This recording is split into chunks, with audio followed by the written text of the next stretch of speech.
આપ સર્વોને હેતપૂર્વક જય શ્રી સ્વામિનારાયણ। આજની સત્સંગ કથા વાર્તા નિજ મંદિર સાવરકુંડલા।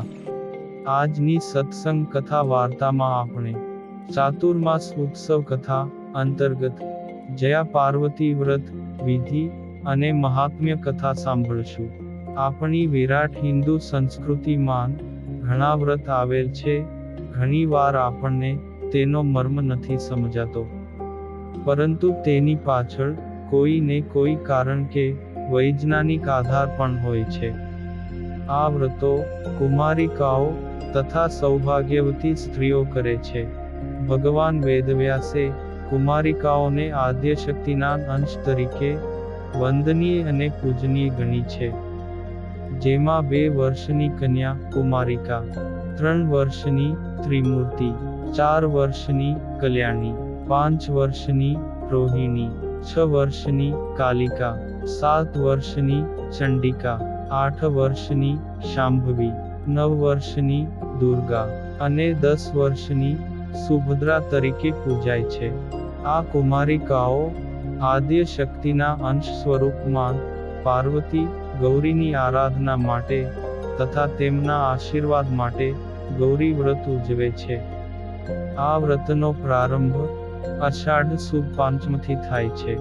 પરિવારમાં માતા પોતાની કુમારિકા દીકરીને આ વ્રતનો પ્રારંભ કરાવે છે, જેમાં વાંસની છાબડી કે મોટા કોડિયામાં 5 ધાન્યની વાવણી કરવામાં આવે છે ને 5 દિવસ સુધી તેમાં નિયમિત પાણીનું સિંચન થાય છે। 5મા દિવસે આ બીજમાંથી જવારાઓ ઉગે છે। આ જવારાઓ માન ગૌરીના આશીર્વાદથી ઉગ્યા હોવાના ભાવથી આ જવારા ગૌરીમાં કે જે અપ્રભંશ થતા ગોરમા તરીકે પૂજાય છે। નિત્ય તેમના ઉગવાની શરૂઆતથી 5 દિવસ સુધી અક્ષત, અબીલ, ગુલાલ, કંકુથી પૂજા થાય છે ને નાગલા એટલે કે રૂની માળા પહેરાવવામાં આવે છે। આ દિવસો દરમિયાન વ્રત રાખનારી કુમારિકાઓ ફળ ફળાદિક તથા ડ્રાયફ્રૂટ સૂકો મેવો ખાઈને ઉપવાસ કરે છે, ગોરમાના ગીતો ગાય છે, બગીચાઓમાં તથા મંદિરોમાં એકઠા થઈ વિવિધ રમતો સાથે સંગીતના તાલે આનંદ માણે છે। બાલિકાઓ માટે આ ગૌરી વ્રત નાની ગૌરીઓ તરીકે ઉજવાય છે।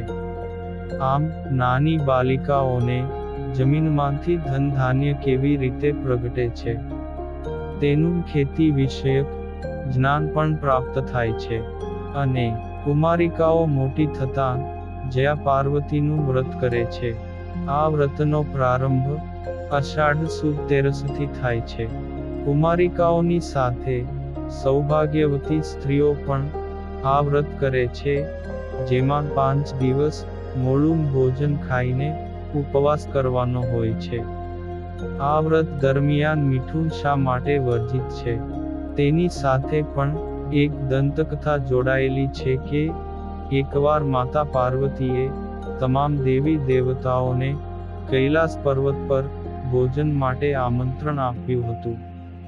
તે બધા દેવી દેવતાઓ કૈલાસ પહોંચ્યા, જ્યાં માતા પાર્વતીએ અનેક પ્રકારની વાનગીઓ તૈયાર કરી હતી। આ પછી માતા પાર્વતીએ બધાને ભોજન પીરસ્યું અને બધાએ ખૂબ ઉત્સાહથી ભોજન કર્યું। માતા પાર્વતીએ બનાવેલો ખોરાક ખાઈને બધા દેવી દેવતાઓ ખુશ થયા, પરંતુ જ્યારે માતા પાર્વતીએ તે ભોજન ખાધું ત્યારે તેમાં મીઠું નહોતું।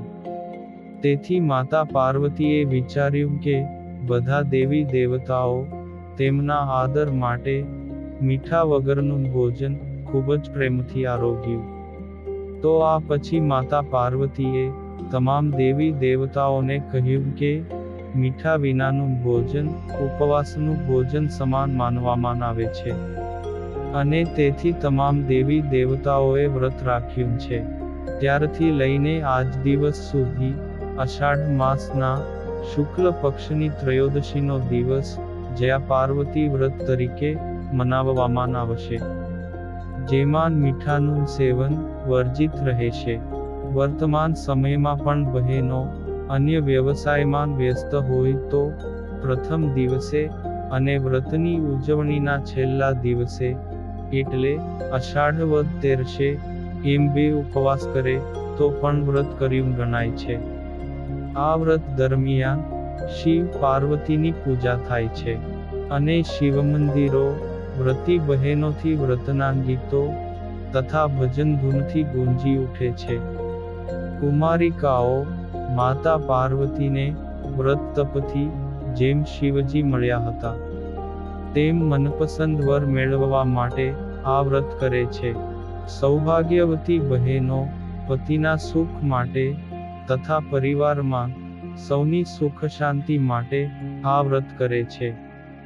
વર્ષ દરમિયાન ઘરમાં અન્ન જળના ભંડાર ભરેલા રહે તેવી મનોભાવના સાથે બહેનો આ વ્રત કરે છે. સંતાન પ્રાપ્તિ માટે પણ આ વ્રત લેવામાં આવે છે. આ જયા પાર્વતી વ્રત 3, 5, 7, 10 કે તેથી વધુ વર્ષ બાદ ઉજવાય છે. વ્રતની ઉજવણી વખતે 5 કુમારિકાઓ તથા સૌભાગ્યવતી સ્ત્રીઓને ભોજન કરાવીને ભેટ સોગાદ આપવામાં આવે છે. આ વ્રતો સ્ત્રીશક્તિ જાગરણ, સામાજિક સમરસતા તથા ધર્મ સંસ્કાર માટે ઉજવાય છે. વ્રતી નારી શક્તિમાં તપ, ત્યાગ, આત્મસંયમ, સહનશક્તિ, સ્વાસ્થ્ય સભાનતા, સદાચાર, સ્વધર્મનું ગૌરવ વગેરે સદ્ગુણો કેળવાય છે. ઋષિ પરંપરા દ્વારા હિન્દુ સંસ્કૃતિમાં આ વ્રતો બહેનોને વારસામાં મળ્યા છે જે સદીઓથી ઉજવાય છે. આ વ્રતોની ઉજવણીમાં દેવી સ્વરૂપે માન પાર્વતીનું ચિત્ર ફોટો મૂકવામાં આવે છે. આ ચિત્રમાં માન પાર્વતીને 4 હાથ દર્શાવ્યા છે. ઉપરના એક હાથમાં શિવજી જ્યારે બીજા હાથમાં ગણેશજી દર્શાવ્યા છે. માતાના નીચેના એક હાથમાં માળા જ્યારે બીજા હાથમાં કમંડળ દર્શાવ્યા છે. પુરાણો તથા શાસ્ત્રોમાં માન પાર્વતીએ આ વ્રત કર્યું હોવાનું પ્રમાણ છે. ત્યારબાદ માતા પાર્વતીના આશીર્વાદ પામવા માટે ત્રેતાયુગમાં સીતા માતાએ શ્રીરામ તથા પ્રતાપી પુત્રો સંતાનો માટે તથા પરિવારમાં તથા રાજ્યમાં સુખ શાંતિ અર્થે આ જયા પાર્વતીનું વ્રત કર્યું હોવાનું જાણવા મળે છે. દ્વાપર યુગમાં આ વ્રત માતા કુંતાએ કર્યું હતું. આ પરંપરાને આધારે વર્તમાનમાં પણ આ વ્રતો સ્ત્રીઓ મનાવાંછિત ફળ મેળવવા ઉજવે છે. માન પાર્વતીએ તપશ્ચર્યાથી આ વ્રત લઈને શિવજી જેવા ઉત્તમ સર્વગુણ સંપન્ન પતિ તથા ગણાધિપતિ ગણેશજી સહિત કાર્તિકેય અને પુત્રી ઓખા સહિત ઉત્તમ સંતાનોની પ્રાપ્તિ કરી હોવાનો ઉલ્લેખ શિવ પુરાણ તથા શાસ્ત્રોમાં વર્ણવાયો છે. માન પાર્વતીના હાથની માળા એ ભક્તિ તથા જીવનમાં શાંતિ માટેનું પ્રતીક છે. માળાથી ઉપાસના, ઉપવાસ થકી આદ્યશક્તિ તથા શિવ તત્વ પરમાત્માની આરાધના સૂચવ્યા છે. કમંડળ અર્થાત પરિવાર તથા સૃષ્ટિ અન્ન જળ ધન ધાન્યથી ભરપૂર રહે તેવો ભાવ છે. દુષ્કાળ કે અતિવૃષ્ટિ ન થાય તેવો ભાવ છે. 2 હાથ જોડીને કરમંડળમાં દેવી દેવતાઓના આશીર્વાદ મળે તેવી ભાવના હોય છે. માન પાર્વતી ગૌરી માતાએ પણ આ ધરતી માતાના તથા પ્રકૃતિ હંમેશા ધનધાન્ય જળ તથા ઔષધિઓથી હંમેશા ખીલી ઉઠે તેવી પ્રાર્થના કરી છે. તો આ કારણે માતા પાર્વતીનો બીજો જન્મ હિમાલયમાં થયો. અને આ જયા પાર્વતી વ્રતમાં માતા પાર્વતીના બીજા જન્મનો મહિમા છે. માતા પાર્વતી પ્રથમ જન્મમાં દક્ષ પ્રજાપતિને ત્યાં જન્મ્યા હતા. દક્ષ પ્રજાપતિ યજ્ઞ કરાવવાના હતા. તે દરમિયાન માતા પાર્વતીને શિવજીના દર્શન થયા. શિવજીનો દક્ષના યજ્ઞ મંડળમાં પ્રભાવ રૂઆબ જોતા જ પાર્વતી તેમના પર મોહિત થયા ને મનોમન તેમણે શિવજી સાથે લગ્ન કરવાનું નક્કી કર્યું. પણ દક્ષ પ્રજાપતિને શિવજી પ્રત્યે અણગમો હતો. તેના 2 કારણો હતા. પ્રયાગ ક્ષેત્રમાં મુનિવર્યોએ યજ્ઞનું આયોજન કર્યું હતું. ત્યારે આ યજ્ઞમાં સર્વે સભાસદોએ દક્ષ પ્રજાપતિ પધાર્યા ત્યારે ઊભા થઈને દક્ષનું અભિવાદન કર્યું હતું. પણ શિવજી પ્રભુ સ્મરણ માન લીન હોવાથી ઊભા થયા નહોતા ને માન ન આપ્યું અને દક્ષનું અભિવાદન પણ કર્યું નહીં. બીજું એક કારણ એ પણ ઉલ્લેખનીય છે કે દક્ષ પ્રજાપતિએ પુત્રીની હઠથી અને પત્નીના આગ્રહથી ન છૂટકે પુત્રી પાર્વતીના લગ્ન શિવજી સાથે કર્યા. શિવ પાર્વતીના વિવાહ પ્રસંગે દુર્વાસા મુનિ પધાર્યા હતા. તે દુર્વાસા મુનિએ દક્ષને એક માળા આપી હતી. પણ દક્ષે આ માળાનું મહત્વ સમજ્યું નહીં ને તે માળાને આમથી તેમ રાખ્યા કરતા. તેથી શિવજીએ સહજ ભાવથી સસરા દક્ષને કહ્યું કે આ બાબત યોગ્ય નથી. માળા તો પૂજામાં રખાય છે. આ વગર માગી સલાહથી દક્ષ પ્રજાપતિને જમાઈ શિવજી માટે અણગમો થયો હતો. પછી એક વેળાએ દક્ષ પ્રજાપતિએ યજ્ઞ કર્યો. તેમાં શિવજીને આમંત્રણ આપ્યું નહીં ને પતિની આજ્ઞા ન હોવા છતાં પાર્વતી પિતા દક્ષના યજ્ઞમાં ગયા ને કનખલ ઋષિકેશ માન યોજાયેલા યજ્ઞમાં પતિ શિવજીનું આસન ન હતું ને તેમનો તિરસ્કાર થયો હતો.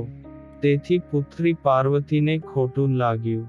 પછી તેમણે યજ્ઞકુંડમાં ઝંપલાવ્યું અને પ્રાણત્યાગ કર્યો. પુત્રી પાર્વતીના મનોરથો અધૂરા રહ્યા. દક્ષને ત્યાં જન્મીને પાર્વતીજીને પતિ સુખ તથા સંતાન પ્રાપ્તિનું સુખ મળ્યું નહીં ને તેઓ સાંસારિક જીવનના સુખથી વંચિત રહ્યા. વળી આપણા શાસ્ત્રોમાં પુનર્જન્મનો ઉલ્લેખ છે. એક જન્મમાં જીવાત્મા અધૂરા મનોરથો પૂર્ણ કરવા માટે બીજો જન્મ લે છે. તેથી આદ્ય શક્તિ માતા જગદંબા ભુવનેશ્વરીની પ્રેરણાથી બીજા જન્મમાં પાર્વતીજીએ પિતા હિમાલય તથા માતા મેનાને ત્યાં જન્મ્યા. તેમણે તપ તથા વ્રત કરીને પુનઃ શિવજીને મેળવ્યા તથા શિવ પાર્વતીને ગણેશજી કાર્તિકેય તથા ઓખાનું સંતાન સુખ મળ્યું. આમ બીજા જન્મમાં માતા પાર્વતીએ જે વ્રત કરીને મનોવાંછિત ફળ મેળવ્યા હતા તે જ આ જયા પાર્વતી વ્રત તરીકે ઓળખાયું, જે ઋષિ પરંપરાથી સનાતન ધર્મમાં હિન્દુ સંસ્કૃતિમાં સ્ત્રીઓ માટે અમૂલ્ય ને અણમોલ તથા અદ્ભુત વ્રતનું ઉદાહરણ બન્યું. કલિયુગમાં પણ આમ સ્ત્રીઓએ ગૌરીવ્રત તથા જયા પાર્વતીના વ્રતોની ઉજવણી કરીને હિન્દુ સંસ્કૃતિમાં વ્રતની પરંપરાના વારસાને જાળવી રાખ્યો છે. આ વ્રતની અનેક વાર્તાઓ પુરાણો તથા શાસ્ત્રોમાં છે. આવી જ એક પ્રચલિત ધર્મવાર્તા કે જે વ્રતવાર્તા વ્રતી બહેનો વાંચે છે તે સંભળાવું છું. તે ભાવથી સાંભળજો. કાશી નગરીમાં સદાચારી, સત્વાદી અને સેવાભાવી એક દંપતી રહેતું હતું. તેઓ આખો દિવસ પ્રભુ ભક્તિમાં લીન રહેતા હતા. ભૂખ્યા જનોને તથા અભ્યાગતોને ભોજન કરાવતા હતા. વળી તે નિરાધારોને આશરો પણ આપતા હતા. ઈશ્વર કૃપાથી આ દંપતી પાસે પરિશ્રમથી પ્રાપ્ત કરેલી અખૂટ સંપત્તિ પણ હતી. તેઓ ગુરુકુળોમાં સખાવત પણ કરતા હતા. પતિ પત્ની બંને એકબીજાના સહકારથી સદાવ્રત તથા સેવા કાર્યો કરતા હતા. તેમનામાં સહેજે પણ અભિમાનનો છાંટો ન હતો. કાશી નગરીના સમગ્ર પંથકમાં આ દંપતીની પ્રસિદ્ધિ ફેલાવા માંડી ને દૂર દૂરથી શ્રેષ્ઠીઓ તથા સંત મહાત્માઓ પણ તેમના દર્શને આવવા માંડ્યા. એક વખત મહર્ષિ નારદ મુનિ કાશી નગરીમાં આવ્યા. તેમણે આ ગૃહસ્થીનો મહિમા સાંભળ્યો. તેમને પણ આ ગૃહસ્થીને ત્યાં જવાની પ્રેરણા થઈ. નારદ મુનિ ફરતા ફરતા ત્યાં આવી ચઢ્યા. તે ગૃહસ્થ દંપતીએ તેમને આવકાર આપીને ફળ ફળાદિકથી સ્વાગત કર્યું. તે નારદજી પ્રસન્ન થયા. પછી નારદજીએ પૂછ્યું ત્યારે તે ગૃહસ્થીએ કહ્યું કે, હા મુનિરાજ, આપની કૃપાથી સર્વ વાતે સુખ છે. પણ બોલતાન તે ખચકાઈ ગયા. એટલે નારદજીએ કહ્યું કે, ખચકાવાની કાની જરૂર નથી. તમારા મનમાં જે કાની હોય તે વિના સંકોચે કહો. હે મુનિરાજ, બીજી કોઈ ઈચ્છા તો નથી, પણ એક સંતાનની ખોટ છે, જે મારા આ સદાવ્રતને સંભાળે. આમ કહીને તે ગૃહસ્થે મુનિને પ્રણામ કર્યા. ત્યારે નારદજી બોલ્યા, જે અહીંથી તમે દક્ષિણ દિશામાં જાવ ત્યાં એક અપૂજ શિવલિંગ છે. ઘણા વર્ષોથી તેની કોઈ પૂજા કરતું નથી. ત્યાં જઈને તમે શંકર પાર્વતીની શ્રદ્ધાપૂર્વક સેવા પૂજા કરો, તો સદાશિવ ભોળાનાથ તમારા પર પ્રસન્ન થશે. તમારી સર્વ મનોકામના પણ પૂર્ણ થશે. આમ આશીર્વાદ આપીને નારદજી ચાલતા થયા. પછી બીજા જ દિવસે નારદ મુનિની સલાહ પ્રમાણે પતિ પત્ની દક્ષિણ દિશા તરફ ચાલી નીકળ્યા. ત્યારે ઘોર વન વગડામાં ભૂખ્યા અને તરસ્યા બંને શિવલિંગની શોધમાં નીકળે છે. પણ ક્યાંને આવું મંદિર મળતું નથી. તે બંને જણા થાકીને એક ઝાડ નીચે આરામ કરવા માટે બેઠા. એવામાં પત્નીની નજર એક મોટા ડુંગરની ટોચ પર પડી. ત્યાં તેને મંદિર હોવાનો અણસાર થયો. તે તેણીએ કહ્યું કે, હે નાથ, જુઓ પેલા ડુંગરની ટોચ પર. ત્યાં નારદ મુનિના કહ્યા પ્રમાણેનું શિવ મંદિર હોઈ શકે છે. અને આ મંદિરનો અણસાર મળતાની સાથે જ દંપતીનો થાક તથા ભૂખ તરસ મટી ગયા. ને તે બંને જણા ચાલતા ચાલતા ડુંગરની ટોચ પર પહોંચ્યા. ત્યાં એક શિવ મંદિર હતું. તેથી બંનેના હૃદયમાં હરખ માતો નથી. તેમણે મંદિરમાં સફાઈ શરૂ કરી. શિવલિંગ પરથી પાંદડા તથા ધૂળ સાફ કર્યા. પાસેની નદીમાંથી પાણી લાવીને શિવલિંગ તથા તેની સમક્ષ રહેલી પાર્વતીની મૂર્તિને પણ સ્નાન કરાવ્યું. અને મંદિર પાસે બીલીપત્રનું ઝાડ હતું. ત્યાંથી બીલીપત્રો લાવીને શિવલિંગ પર ચડાવ્યા. શિવમહિમ સ્તોત્રનો પાઠ કર્યો. ને તળેટીના જંગલમાં જઈને ફળ ફૂલ લાવી શિવજીને અર્પણ કર્યા. આમ આ દંપતીએ સતત 5 વર્ષ સુધી શંકર પાર્વતીની પૂજા કરી. પણ ભગવાન શંકર પ્રસન્ન થયા નહીં. એક દિવસ નિત્યક્રમ પ્રમાણે પતિ વનમાં ફળ ફૂલ લેવા માટે ગયો. પણ સાંજ પડવા આવી હતી છતાં તે પાછો ફર્યો નહીં. એટલે પત્નીને અનેક પ્રકારની શંકા થવા લાગી. પતિની વાટ જોતા જોતા પત્ની થાકી ગઈ. પછી ન છૂટકે તે પતિની શોધ કરવા માટે નીકળી પડી. પરંતુ આ વન તો ખૂબ જ બિહામણું હતું. ને ઠેર ઠેર જંગલી પ્રાણીઓ, વાઘ, સિંહ અને રીંછોના ભયંકર ઘૂઘવાટા સંભળાતા હતા. શિયાળ પણ કરુણ રુદન કરતા હતા. ઘુવડ જેવા નિશાચરો આમથી તેમ ફરતા જોવામાં આવે. તેને કશું અમંગળ થયું હોવાનો ભય થવા લાગ્યો. છતાં પણ હિંમત રાખીને શિવ પાર્વતીનું રટણ કરતી કરતી તે ચાલવા લાગી. અચાનક તેની નજર એક ઝાડ નીચે પડી. ને જોયું તો તેનો પતિ બેભાન દશામાં પડ્યો હતો. તેના પગના અંગૂઠામાંથી લોહી નીકળતું હતું. ને તેણે જોયું તો પતિના પડખામાં એક કાળો નાગ ફૂંફાડા મારતો જતો હતો. થોડીક ક્ષણો પછી તેણે આંખો ઉઘાડી. ત્યાં તો તેની સમક્ષ 16 શણગાર સજીને ઊભેલા માતા પાર્વતીજી પ્રગટ થયેલ જણાયા. ને માતા પાર્વતીના દર્શનથી તેનામાં નવીન ચેતના આવી ગઈ. તે માતા પાર્વતીને જોતા જ પત્ની તેમના ચરણોમાં પડી ગઈ. માતા પાર્વતીએ તેના મૃત પતિના શરીર પર હાથ ફેરવ્યો, ને તુરંત જ પતિએ આંખો ઉઘાડી અને ભાનમાં આવી ગયો. તે આળસ મરડીને ઊભો થયો. તેણે પણ માતા પાર્વતીજીના દર્શન કર્યા, ને બંને જણા ધન્ય થયા. પછી પાર્વતીજી બોલ્યા કે તમારા બંનેની અનન્ય ભક્તિ તથા શ્રદ્ધા જોઈને હું ખૂબ જ પ્રસન્ન થઈ છું. માટે તમારે જે જોઈએ તે માગી લ્યો. ત્યારે દંપતીએ કહ્યું કે હે માતા ભગવતી, અમારે બીજું કંઈ જોઈતું નથી, પણ એક શેર માટીની ખોટ છે, તો તેનો ઉપાય બતાવો.